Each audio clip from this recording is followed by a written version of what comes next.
Hello, and welcome to Recipes with Ben. Today's homebrew beer was inspired by a beer I had from Track 7 a few months back called Enlightened Pathway. This beer was made in the style of a Grisette, which traces its origins back to Belgian in the early 18th century. It's described as a light-bodied, highly effervescent Belgian table beer that was originally brewed for coal workers during the Industrial Revolution. The style is closely related to the Belgian Saison. If you want to learn more about this style, I'll link the article I found and used as a guide for the recipe. Now, let's get on to the brew day. I began by mashing in with 3 gallons of reverse osmosis water, and I adjusted the water chemistry with some brewing salts, which are linked down below, based on the recommendations of the style.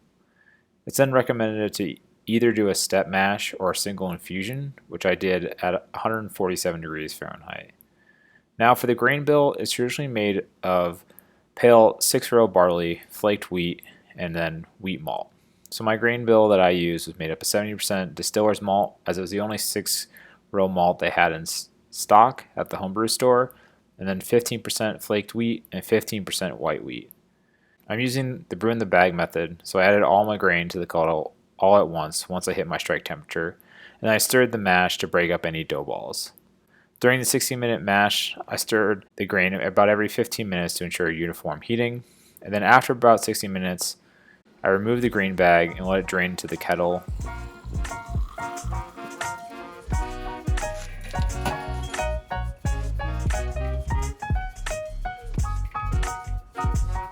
And then rinsed the grain with about a half a gallon of water that was heated to 170 degrees Fahrenheit.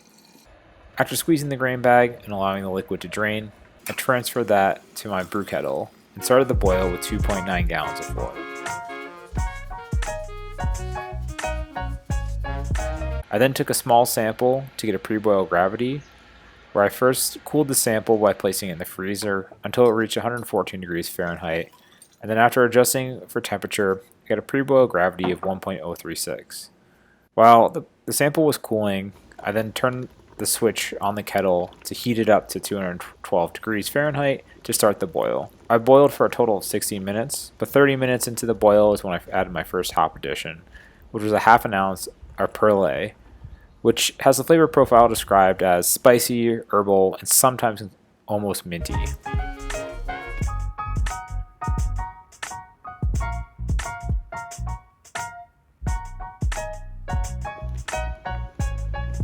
Then with 10 minutes left in the boil, I added half a Whorlfloc tablet to that with a sprinkle of yeast nutrient and finally the wort chiller. I then cooled the wort down to 80 degrees to pitch the yeast, and I added half an ounce of the Perle into the fermenter after I had sanitized it.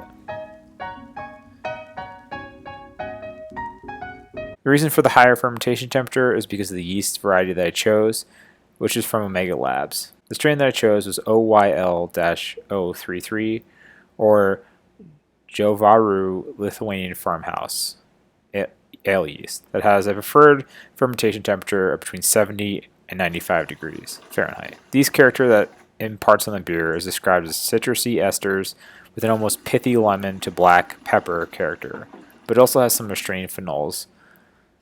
And then while transferring the wort from the kettle to the fermenter, I took a 200 ml sample to get original gravity before pitching the yeast, which was 1.042, which was just a little bit under my target gravity of 1.046.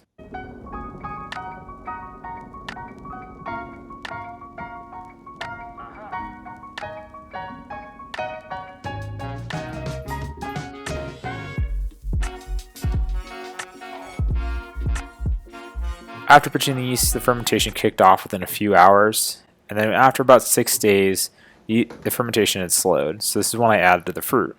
For this beer, I chose to add mangoes to it, which I bought frozen mangoes and allowed that to warm up before adding it to the beer.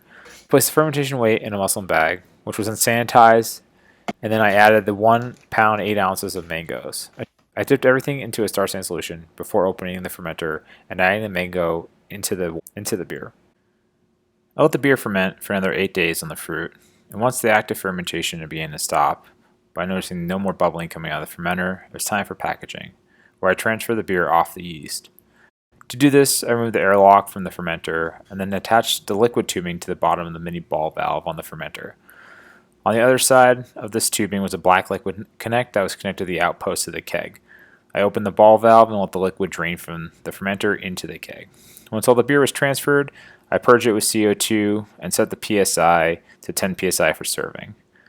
If you want to know how I keg my beer, I'll link a video down below in the description just so you can see the full process. I also kept a 200 ml sample to get a final gravity, which came out to 1.001, giving this beer an ABV of 5.4%.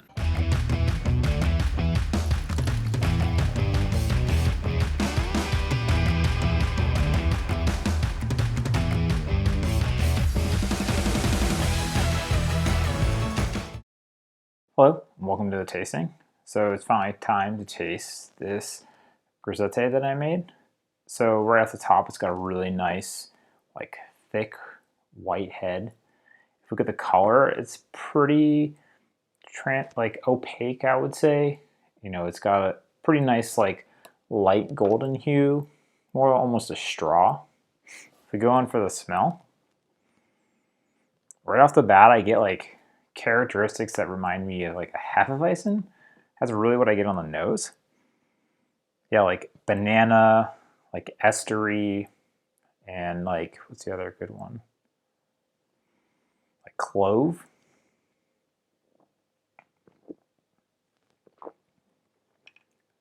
It's like, now when I try it, it's super light.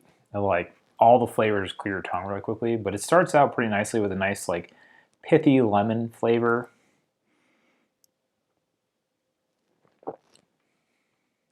And it just ends up like really clean at the end. It's got a little bit of like peppery bite.